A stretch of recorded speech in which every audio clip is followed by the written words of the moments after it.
Olá, pessoal do sétimo ano, estamos começando mais uma aula de história, depois de uma semana de prova.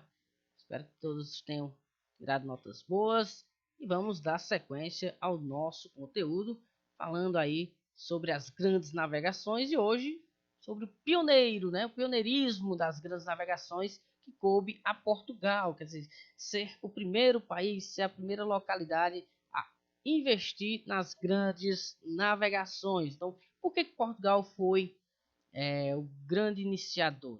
Tem vários motivos. Primeiro, ele foi a centralização do poder. Foi o primeiro país da Europa a possuir uma monarquia centralizada que controlava todo o território do reino. Então, o rei ele mandava em tudo. Outro ponto importante foi a Revolução de Aves, que aconteceu lá em Portugal. Foi quando o rei de Castela, que hoje é Espanha, mas na época era Castela, tentou ocupar o trono português quando o rei português morreu. Ele quis tomar as terras de Portugal para ele.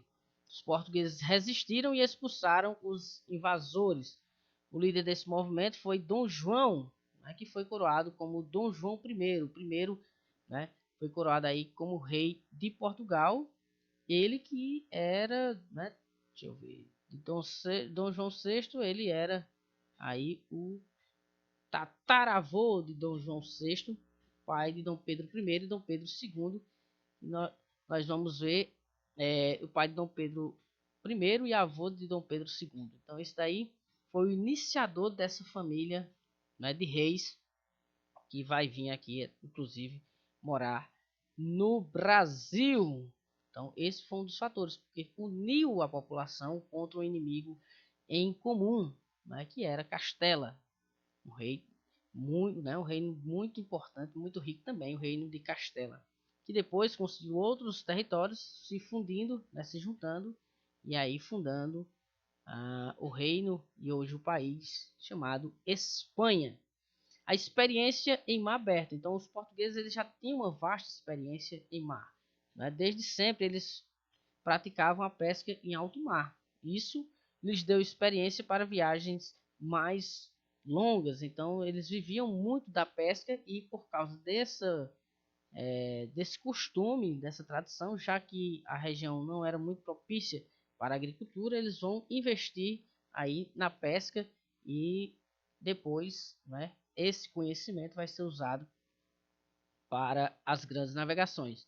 Por causa dessas experiências em viagens em alto mar para pescar, eles acabaram desenvolvendo e controlando técnicas de navegação, como a bússola e outras técnicas onde eles desenvolviam mapas muito modernos para a época, onde eles conseguiam medir distâncias, pontos importantes, eles conseguiram mapear portos, entrepostos, ilhas, locais que poderiam ser de risco para as embarcações.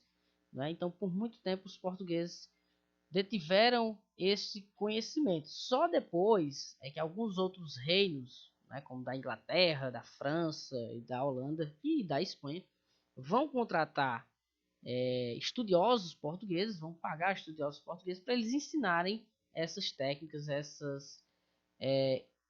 esses conhecimentos para os seus navegantes, que aí depois esses países também vão se aventurar nas grandes navegações. Então, por isso que Portugal vai ser o pioneiro, o primeiro nas grandes navegações. Então, com uma monarquia centralizada, mercadores ricos e o apoio de capitães experientes, além dos estudiosos e construtores de navios, os portugueses iniciaram o contorno da África para chegar ao Oriente Médio. Então, eles foram ali tentando navegar pela costa do mar que fica ali na África, e eles foram tentando ao máximo chegar mais longe, chegar às Índias. E o primeiro a chegar foi o Vasco da Gama, não o time, mas o português Vasco da Gama, Ele chegou à Índia em 1498. Então os portugueses realizavam seu maior sonho, chegar ao Oriente, contornando a África.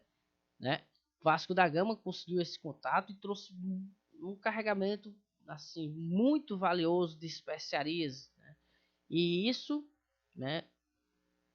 essa carga, né, foi muito valiosa, né? Nunca antes na história, antes de Vasco da Gama, os portugueses conseguiram um lucro tão grande.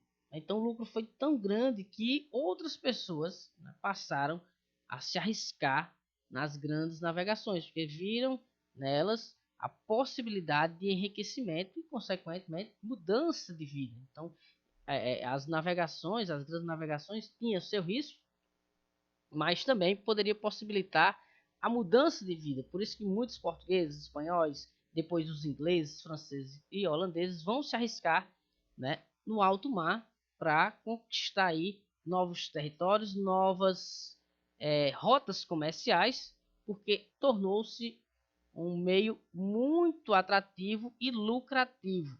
Havia os riscos, mas o retorno financeiro compensava esse risco, e aí muitos vão se arriscar em alto mar. Nós terminamos nossa aula hoje. Na próxima semana a gente continua. Vamos resolver a atividade, tirar as dúvidas. Na próxima semana a gente continua a nossa aula. Valeu, pessoal!